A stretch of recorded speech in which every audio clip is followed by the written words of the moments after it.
आज की सारी खबरें अदालतों से ही जुड़ी हुई हैं। सबसे बड़ी खबर तो यह है कि सिविलियंस का मिलिट्री के अंदर मिलिट्री एक्ट के नीचे ट्रायल जो है उसको कालअदम करार दे दिया। आज सुप्रीम कोर्ट ऑफ पाकिस्तान ने 5 रुकनी बेंच था, 4-1 से फैसला है। जस्टिस याहिया अफरीदी का इख्तलाफी नोट है, वो हम पढ़ नहीं सके कि उन्होंने किस वाले हिस्से से इख्तलाफ किया और क्या इख्तलाफ किया। इसको आप एक्चुअली 5 ही भरी समझिए। जो फैसला है उसमें मुझे नहीं लगता कि वो याहिया अफरीदी ने यह कहा होगा कि सिविलियंस का ट्रायल होना चाहिए। हो सकता है कि एक हिस्सा जो है, क्योंकि उसमें 2-3 सब पैराज हैं, तो उसका एक हिस्से से उन्होंने इख्तलाफ किया। तो सिविलियंस का मिलिट्री कोर्ट्स के अंदर जो ट्रायल है, बहुत दुनिया सारी के अंदर इसको मुतनाज़ा तरीके से देखा जाता है। ये दुरुस्त इसको फ़ैसला नहीं आप कह सकते किसी हुकूमत का कि वो कहे कि ये सिविलियंस हैं, इनको पकड़ो और ले जाओ और मिलिट्री कोर्ट के नीचे इनको ट्रायल करो। पाकिस्तान में 9/11 के वाक़यात के बाद जब ये जेट ब्लैक टेररिस्ट थे, उनका ये सिविल अदालतों के अंदर ट्रायल तकरीबन नामुमकिन था। वो जज को जाके कान में कोई बंदा उनका मैसेज देता था कि हमें पता है तेरी फैमिली किधर है और तेरे बच्चे किस स्कूल में जाते हैं, और वो ट्रायल नहीं कर सकता था।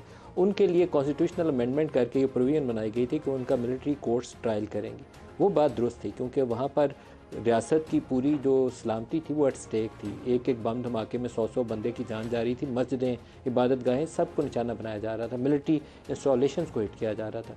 वहाँ तक तो बात ठीक थी, लेकिन 9 मई के वाक़यात के बाद इसी चीज़ को जवाज़ बनाया गया। 2 अमेंडमेंट्स भी आई मिलिट्री एक्ट के अंदर भी और ऑफिशियल सीक्रेट एक्ट के अंदर भी, जिसमें बाकी जमातों ने भी उसकी हिमायत की और PTI वालों ने एक बहुत ही क्लेवर वे इख्तियार किया। सेनेट के अंदर जब ये अमेंडमेंट्स आ रही थी तो उनके सेनेटर्स की तादाद ज़्यादा थी और वो डिफ़ीट कर सकते थे इन दोनों एक्ट को, लेकिन उन्होंने बड़ी होशियारी के साथ वहाँ का कि ये ख्वाजा आसफ़ ने कौमी असम्बली के अंदर जो तकरीर की थी, इसमें उनकी शायद ख़वातीन MNAs या सेनेटर्स किसी एक का उन्होंने जवाज़ बनाया, बहाना बनाया, उनके ख़िलाफ़ कोई बात की है तो हम प्रोटेस्ट करके बाहर जा रहे हैं। वो बाहर गए, पीछे से लॉ पास हो गया, हाउस के अंदर बैठते वोट करते तो ये दोनों एक्ट पास नहीं हो सकते थे।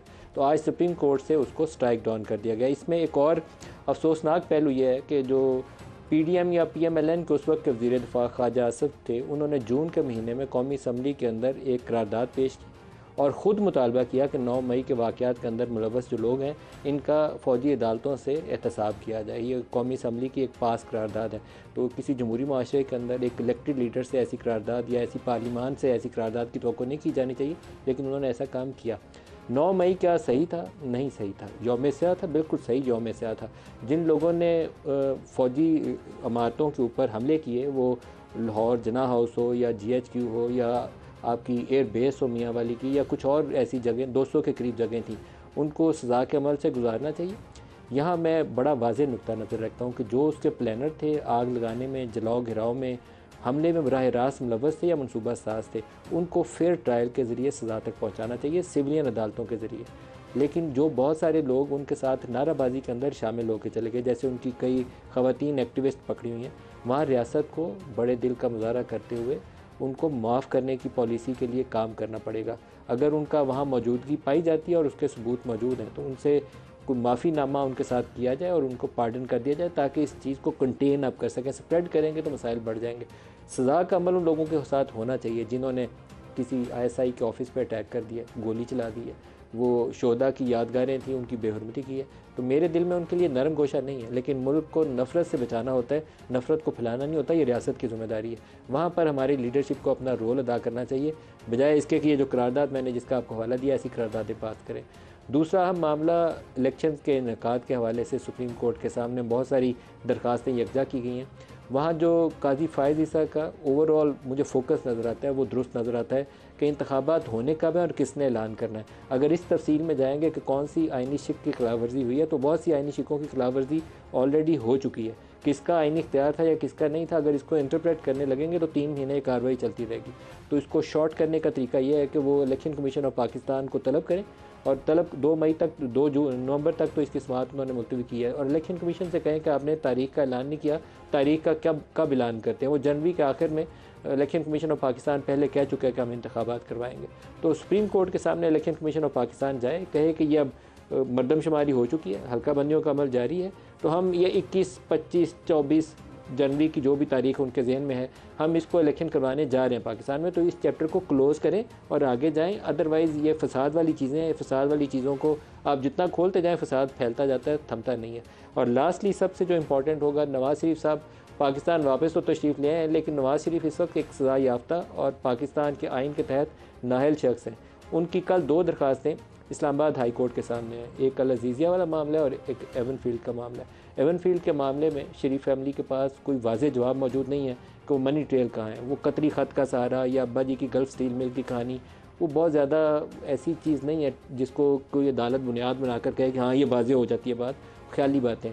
लेकिन दूसरी तरफ भी जो नैब वाले थे उन्होंने उस वक्त की इस्टेब्लिशमेंट और अदलिया का जो गठजोड़ इस नोयत का था कि उन्होंने बहुत सारी चीज़ों की आर्म ट्विस्टिंग करके फ़ैसले कर लिए हुए हैं। तो वहाँ ट्रांसपेरेंसी को सामने रखना पड़ेगा, शवाहिद लाने पड़ेंगे और उसको सामने रखते हुए जो भी रास्ता इख्तियार किया जाए वो पूरी कौम को उस पर भरोसा होना चाहिए, वाज़ेह होनी चाहिए चीज़ें, 2 + 2 4 होनी चाहिए।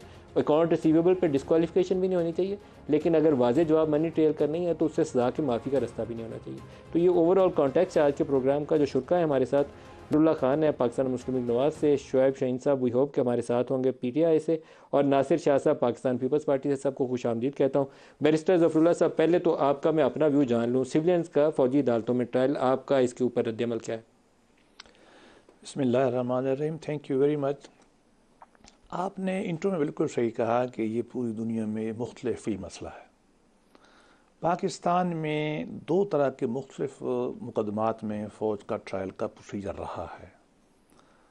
एक ये है कि लेट 70s में मतलब 70 के दहाई के आखिर में एक अमेंडमेंट आई थी जिसमें यह कहा गया था कि अगर ये 3-4 ऑफेंसेस कोई सिविलियन ऐसी जगह पे करे जो फ़ौज की इंस्टॉलेशंस हैं तो तब हम उसका ट्रायल जो है वो करेंगे सिविलियन कोर्ट की बजाय। 1967 की अमेंडमेंट है शायद। नहीं, ये बाद में है, ये बाद में, हाँ, भुट्टो साहब के ज़माने में 3-4 अमेंडमेंट्स हैं।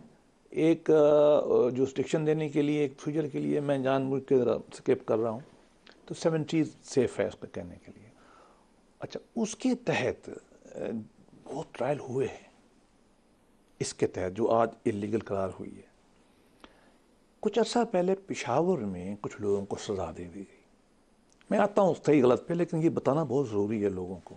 सज़ा दे दी गई और उस सज़ा को पेशावर हाई कोर्ट के बेंच ने, जो चीफ जस्टिस फ़िकार सेठ ने कहा कि ये सज़ा गलत है। सिविलियन की सज़ा ट्रायल जो है ये मिलिट्री कोर्ट में, ये जो पुराने ज़माने में मिलिट्री एक्ट 52 के तहत नहीं हो सकता। वो चैलेंज हुई यहाँ। मैं कोर्ट में बैठा था जब ये केस लगा। वो चीफ जस्टिस गुलजार साहब होते थे। उसकी तारीख पढ़ी, आज तक तारीख ही नहीं निकली। सादा लफ्ज़ों में क्या मतलब है, इसमें बेपनाह लोगों को सज़ा हुई, सज़ा भुगत गए। कुछ जेलों में पड़ी हैं, उनकी अपीलें पहले खारिज होती रहीं सुप्रीम कोर्ट से। सुप्रीम कोर्ट कहती रही कि ट्रायल ठीक है, उसकी पड़ी हुई है। दूसरा है जिसकी तरफ आपने जिक्र किया कि हमने जब ये APS का वाक़या हुआ तो मिलिट्री कोर्ट बनाने की हुई तो मियाँ साहब ने मुझे बुलाया, दिन रहील साहब भी बैठे थे, हम 3 आदमी थे।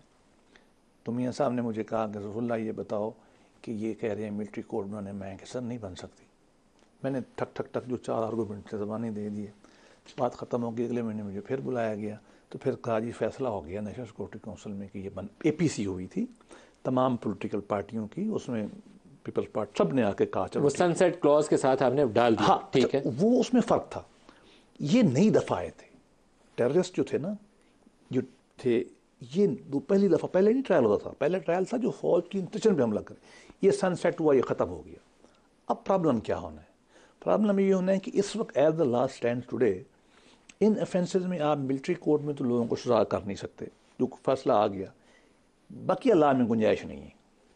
21D के ऊपर जो सुप्रीम कोर्ट का फैसला है दुरुस्त है कि गलत है? नहीं, मेरी ज़ाती राय में ये एक लकूना है लॉ में। फैसला सही दिया उन्होंने, गलत दिया? मेरी ज़ाती राय में तो सही है, लेकिन ज़ाती राय में सही है कि सिविलियन का मिलिट्री कोर्ट में ट्रायल नहीं होना चाहिए। इस प्रिंसिपल से इत्तेफाक है नहीं, लेकिन जिनका ये पहले करते रहे हलाल नहीं, पहले मुझे इसका बराह राज़ जी, मैं ये समझता हूँ, लेकिन सिविलियंस का मिलिट्री कोर्ट में ट्रायल होना चाहिए या नहीं? बिल्कुल नहीं होना चाहिए, नहीं लेकिन हमारा लॉ नया है नहीं, आपको लॉ बनाना पड़ेगा। अब पहला हिस्सा हो गया कि सिविलियंस का मिलिट्री कोर्ट में ट्रायल नहीं होना चाहिए, ये तो बात क्लियर है। बिल्कुल नहीं होना चाहिए। दूसरे हिस्से पे आ जाए कि वहां पर कानून आपका खामोश है, आपको कानून को दुरुस्त करना पड़ेगा। इसमें मैं एक वजाहत कर दूं, लोग गलतफहमी फैला रहे हैं। वो कहते हैं जी एंटी टेररिस्ट कोर्ट में ले जाए।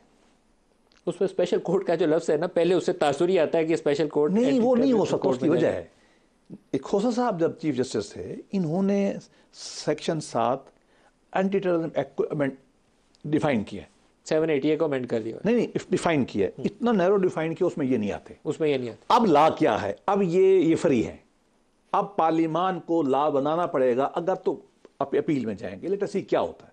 अगर फर्स्ट की अपील में भी वो कहते हैं लाइकली इम्कान यही है, वो यही कहेंगे, फिर आपको पार्लियामान को नया लॉ बनाना पड़े, या तो आपको एटीए की डेफिनेशन दोबारा चेंज करनी पड़ेगी। देखें, इसके ऊपर आपकी हुकूमत अगर अपील में जाती है तो ये लार्जर बेंच के सामने जाएगा। ये जो नया लॉ है जिसको अभी सुप्रीम कोर्ट ने हलाल डिक्लेयर किया है, उसमें ये लार्जर दैट मीन 6 या 7 में जाएगा, नॉर्मली 7 में जाएगा। तो अगर 7 में इसमें आ जाते हैं, काजी फायजी सा आ जाते हैं या तनवीला आ जाते हैं, या तो मेरी एक्सपेक्टेशन उनसे नहीं है कि वो कहेंगे कि सिविलियंस का मिलिट्री कोर्ट से ट्रायल करें। उनकी एक हिस्ट्री है दोनों के पीछे। मुझे जो परेशानी है ना, वो मैं कहना नहीं चाहता, लेकिन मजबूरी ये है कि इसके तहत बहुत सारे सूबों के लोगों के ट्रायल होकर सजाएं भुगत चुके हैं। अब लोग, मुझे आज फ़ोन आया था पेशावर से, उन्होंने मुझे कहा जी हमारा क्या कसूर था। मैं तो राय नहीं दे सकता, अब मेरा ख्याल में आप कहते हैं इन चीज़ों को ज़्यादा खोला ना करें। अब लोगों को आप 20 साल से इस लॉ के तहत सजा देते रहे, हाई कोर्ट और सुप्रीम कोर्ट उनको जायज़। लेकिन अगर आप एक काम गलत कर रहे थे, सिर्फ उसको कंटिन्यूस खातिर नहीं रख सकते कि आपने पहले उसकी इस्लाह तो करनी करे। लेकिन अब मसला पार्लियामेंट, प्रिंसिपल तो यही है ना कि सिविलियंस का मिलिट्री कोर्ट को ट्रायल नहीं करना चाहिए, रेगुलर कोर्ट्स में आना चाहिए। उसमें प्रॉब्लम भी पैदा होते हैं। कैसे प्रॉब्लम? ये फेयर ट्रायल का इशू आ जाता है, फेयर ट्रायल तो होना चाहिए, वकील अपनी है। मर्जी। लेकिन उधर ये होता है कि बाज़ औक़ात नॉर्मल कोर्ट में वो एविडेंस नहीं आ सकती जो फौजियों के मिलिट्री ऑफेंसेस से मुंसलिक होती, ये प्रॉब्लम होता है। इसलिए दुनिया के बहुत सारे मुल्कों में हाइब्रिड लॉ है, बट पार्लियामान है to sit now and decide कि इनके साथ करना क्या है।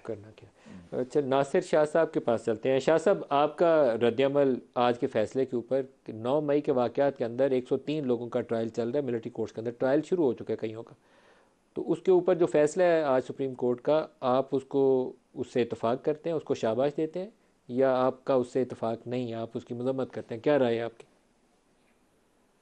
बिस्मिल्लाहिर्रहमानिर्रहीम, अल्लाहुम्मा सल्ली अला मुहम्मद व आले मोहम्मद। एक तो बैरिस्टर साहब बहुत सीनियर भी हैं और उन्होंने इस पे काफ़ी बात भी कर ली, मेरे मोहतरम भी हैं। हम तो वैसे पाकिस्तान पीपल्स पार्टी का मौक़िफ़ हमेशा वाज़े रहा है, लेकिन जब कोई इस तरह के हालात हों, जैसे APC का इशू हुआ था, या अब ये जो सिलसिला है इसमें उन्होंने पार्लियामेंट ने भी इसको एंडोर्स किया हुआ था, या जो भी बात थी, तो अब इसमें इफ़ एंड बट ज़रूर है। हम भी चाहते हैं कि सिविलियन का जो केसेस हैं वो वहाँ पे ना जाएं, लेकिन जब इस तरह की कोई सूरत हाल निकलती है जिसमें मिलिट्री की तनसीबात हैं या उनके इस तरह GHQ है और बहुत सारे इश्यूज़ हैं, तो वो क्या हो उनके लिए। तो ये जो इफ़ एंड बट्स जिनका तज़किरा मोहतरम बैरिस्टर साहब ने भी किया, उस पर भी ज़रूर कानून साजी होनी चाहिए, स्पीडी ट्रायल्स होने चाहिए या कुछ और हो, ताकि ये ना रहे कि जिस तरह दीगर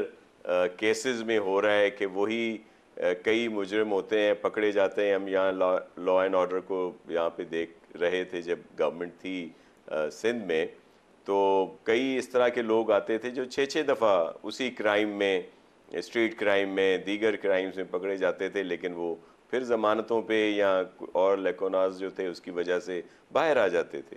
तो इसमें ऐसा नहीं होना चाहिए। और ये भी हकीकत है कि जो वो माइंड है जिसने उकसाया या जो असल लोग हैं उनको तो सज़ा होनी चाहिए। और बहुत सारे जिसमें ख़वातीन हैं, बच्चे हैं, नौजवान हैं, बुज़ुर्ग हैं, वो जो उनके उकसाने में आके वैसे ही वो जैसे एक तरीक़ेकार बना होता है वहाँ पे पहुँच गए, चले गए, उनको तो उनकी गलतियों की इतनी बड़ी सज़ा नहीं होनी चाहिए, उनको माफ़ी मिलनी चाहिए, एक जो भी है टोकन सज़ा होने के जो बाद। पाकिस्तान में एक माहौल था ना, जो लोग इसमें मुलविस हैं वो बहुत सीरियस वो हम ये क्राइम है,